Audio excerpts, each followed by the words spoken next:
Aujourd'hui, dans cette revue de presse Foot Mercato, on s'attarde sur 3 dossiers brûlants du football européen. Bruno Fernandes qui met Manchester United sous pression, Bradley Barcola qui inquiète au PSG et Harry Kane qui veut prolonger avec le Bayern Munich. 3 trajectoires, 3 enjeux différents, mais une même question. Où va le football moderne? Commençons par Bruno Fernandes, le capitaine portugais de Manchester United. Si vous suivez la Premier League de près, vous savez que Fernandes est un pilier des Red Devils depuis son arrivée en 2020.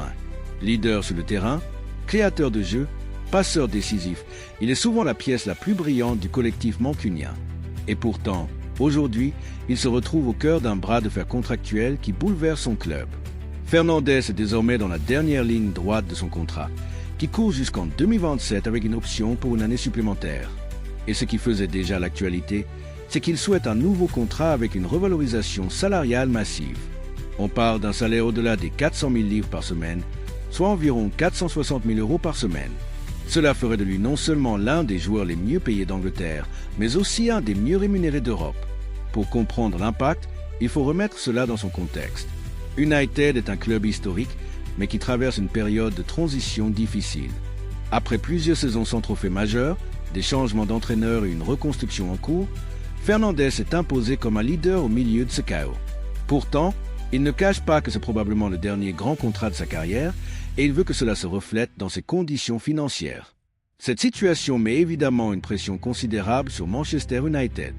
Soit le club accepte les demandes de son capitaine en renchérissant considérablement sa masse salariale, soit il prend le risque de le voir s'éloigner ou de le voir réclamer un transfert. Et ce débat n'est pas seulement économique. Il touche à l'identité du club, à sa stratégie sportive et à sa capacité à construire autour d'un leader charismatique. Il y a un autre aspect moins évident mais tout aussi important. Bruno Fernandes a déjà rejoint des offres très lucratives provenant d'Arabie Saoudite.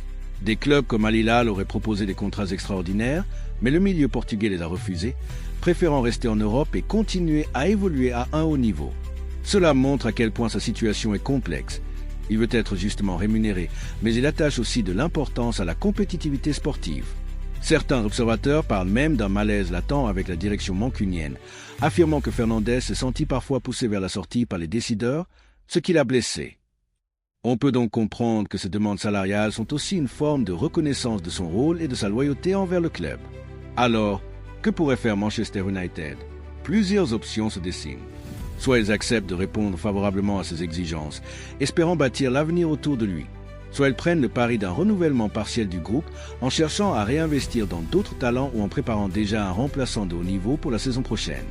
Ce scénario soulève bien des débats parmi les fans et les analystes. Passons maintenant à Bradley Barcola et à son actualité parisienne. Au PSG, l'ailier français est censé apporter de la vitesse, des dribbles et des buts. Sur le papier, c'est une arme offensive très séduisante. Et de fait, Barcola a marqué quelques buts importants en Ligue 1 récemment. Mais lorsqu'on regarde son bilan en Ligue des Champions, c'est un autre tableau.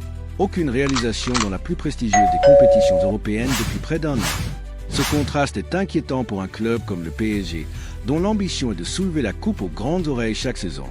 Et même si ses performances en championnat restent utiles, son inefficacité relative dans les moments les plus tendus interroge. Certains évoquent un plafond de verre psychologique ou technique qui limite son impact dans les phases décisives. Et à Paris, où chaque match est scruté, cette situation ne passe pas inaperçue. La sempiternelle comparaison surgit alors. Certains disent que Barcola rappelle un peu l'itinéraire d'un certain Ousmane Dembélé explosif, technique, capable de renverser une défense, mais parfois terriblement frustrant lorsqu'il s'agit d'être décisif. Cette observation résume bien le paradoxe autour du joueur, un immense potentiel, mais un manque de constance là où les projecteurs sont les plus intenses. Et puis, il y a Harry Kane, un autre sujet qui fait l'actualité du jour, mais cette fois en Allemagne. Depuis qu'il a quitté Tottenham pour Bayern Munich, Kane s'est imposé comme une machine à but. Non seulement il a remporté des titres avec les Bavarois, mais il est aussi l'un des meilleurs buteurs du championnat allemand ces dernières saisons.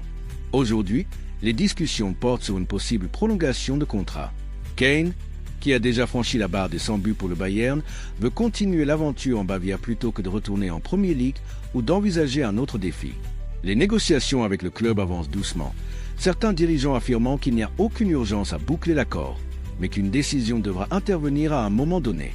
Ce qui rend ce dossier intéressant, c'est qu'il va à l'encontre de beaucoup de rumeurs de football récentes. Nombreux sont ceux qui ont mentionné un possible retour en Angleterre pour que Kane puisse battre le record de buts de la Premier League détenu par Alan Shearer. Mais Kane semble aujourd'hui plus serein, plus en phase avec sa vie à Munich et prêt à s'inscrire dans un projet à long terme avec le Bayern. Ce n'est pas une surprise si le Bayern veut verrouiller son avenir. Garder un buteur aussi prolifique, capable de marquer plus de 30 buts par saison, est un atout capital pour rester compétitif en Bundesliga, mais aussi en Europe. Et avec une clause de sortie autour de cet été, les discussions sont vraisemblablement cruciales pour les plans du club.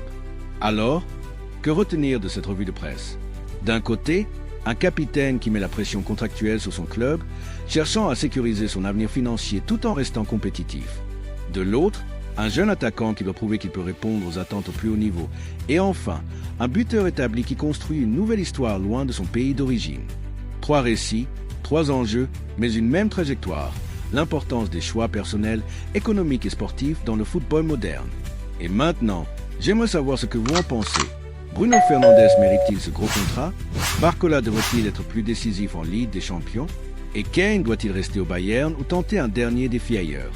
Lâchez vos réponses dans les commentaires, on débat.